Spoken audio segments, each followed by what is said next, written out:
What's up everyone? Welcome to Keystone Academy, and we have another video today on Premiere Pro Basics. Today we are talking about adding and adjusting effects. So we're going to talk about how to add effects and transitions to your timeline and how to manipulate them in effect controls. So transitions are the first type of effect that we're going to cover. They are the easiest to understand and the most often used, especially for beginners. So as you can see up here, I'm in my effects workspace. So when you're in this workspace, the effects appear over here in this right panel. So there are a couple main transitions that we're going to talk about today, but I will show you where all of the main transitions are located. So if you go over here to audio transitions, you will find a little crossfade bin, and within that bin you have constant gain, constant power, and exponential fade.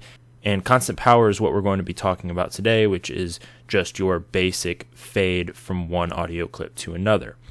And similarly in video transitions, you have a ton of drop downs here where you can find all types of different video transitions, but the main one that we're going to talk about today is in the dissolve bin, and that is cross dissolve. And much like audio, cross dissolve does the same thing. It fades from one clip to another, but with video. So to apply these transitions to clips, you simply click and drag them on the gap between the two clips. So if we get on here, you can see that we have this shot here of Dylan painting, and then if I let this play, you'll see that it moves over to this shot of the paint itself. So for some reason, if we wanted to have this dissolve instead of cut, I think in reality a cut actually works better here. But we could go over here to the cross dissolve, click and drag it, and you'll see this little marker pop up. So when you put it right on the gap, you release, now you can see that this little transition has been added.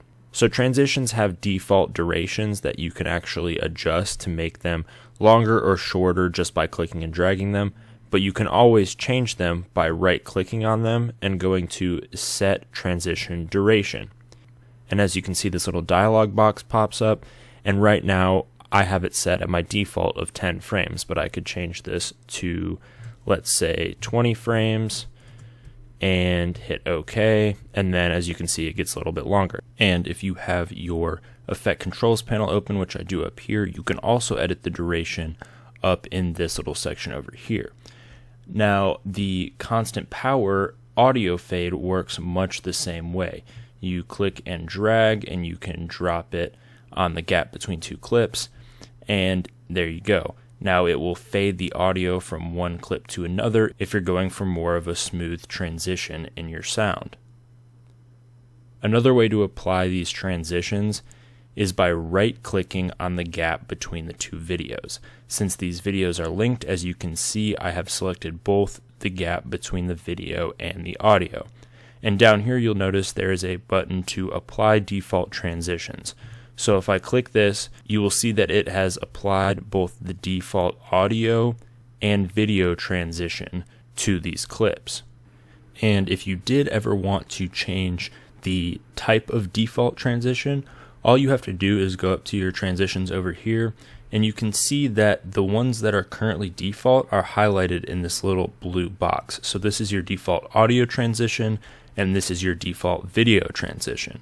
So if I wanted to change that, say I wanted dip to black to be my default, I would right click it and click set selected as default transition. And now you can see the little blue box changes, and this will now be my default transition if I wanted to right click and apply a default transition. So let me change that back really quickly. And now that we've covered transitions, we can get more into adding and manipulating other types of effects.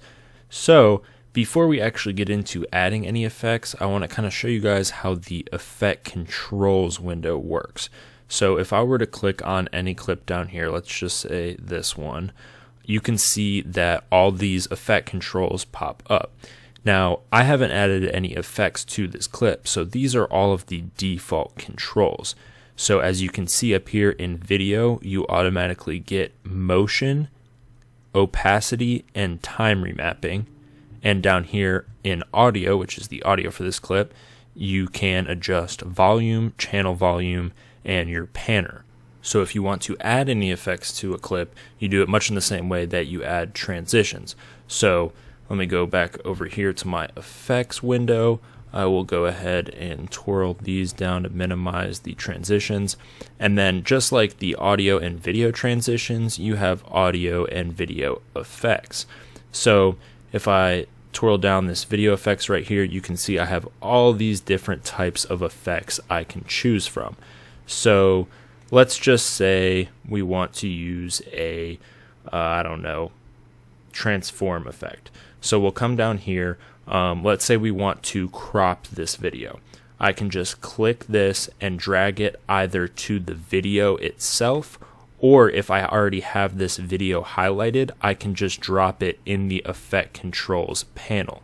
So drop it right there, and now you can see that my crop effect and all of the associated things that you can adjust are accessible here in the effect controls. Now if you'll notice, when I drop this on, the video did not actually get cropped, and that's because with pretty much all of the effects that you add to videos, you have to actually make the adjustments yourself. So as you can see, I have all these different options here of which direction I can crop from, and I can adjust each of these individually. So let's just say I want to crop the bottom a little bit. I can click right here and drag to the right, and it will adjust the crop of the bottom of the video. I can do the same thing with the right, the top, the left, and so on. So this is actually a perfect, easy example of how to manipulate effects. Some are simpler, some are more complicated, but this gives you kind of a general idea of how the effect controls panel works. You just have different elements of the effect that you can manipulate to have the desired effect on your video. And of course, I could also manually type numbers in here. So I can click here, let's just say I want to put this back to 0. I can just type 0 and press enter, and it'll go back. You can also reset effects back to their default, so in this case setting the crop back to 0 by pressing this little button over here. So as you see, this is just basically erasing the changes that I made. So that's how you modify effects, but what if you want the level of the effect to change over time? Well, that's where keyframes come into play. And you create keyframes by clicking on this little toggle animation button over here that looks like a stopwatch.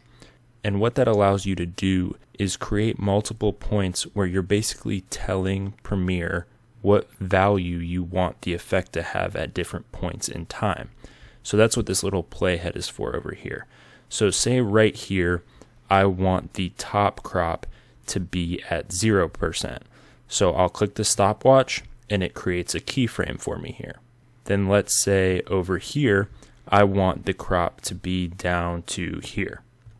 So now I have a keyframe here at 23% and a keyframe over here at 0%, which I can get to by toggling between keyframes using these arrows. So now if I were to scrub through this, so let me go up here, you can see that before this keyframe, nothing happens. It's still at 0%. But once I hit this keyframe, the crop starts taking into effect and it starts moving towards this 23% keyframe. So once I get all the way here, it'll be at that full 23%, and then it'll stay at 23% for the rest of the clip. And I can move these keyframes manually, and there's all different types of effects that you can put on the keyframes themselves that let you modify these keyframes further. And of course, audio effects work pretty much in the exact same way. So if I go back over here, let me twirl up this video effects and go over to audio effects. So let's just grab a random effect here. I can click and drag once again onto the clip itself, or I can drop it up here in the effect controls window. So I'll just drop it down here just to show you guys that. And then you can see this fill left with right effect is now available down in my audio effects. So this should give you guys a general idea of how effects work, how you can add them to clips, and how you can modify them to fit whatever your project needs. I hope you guys enjoyed this video and found it useful, and if you did, make sure you drop a like and hit subscribe. Thanks for watching.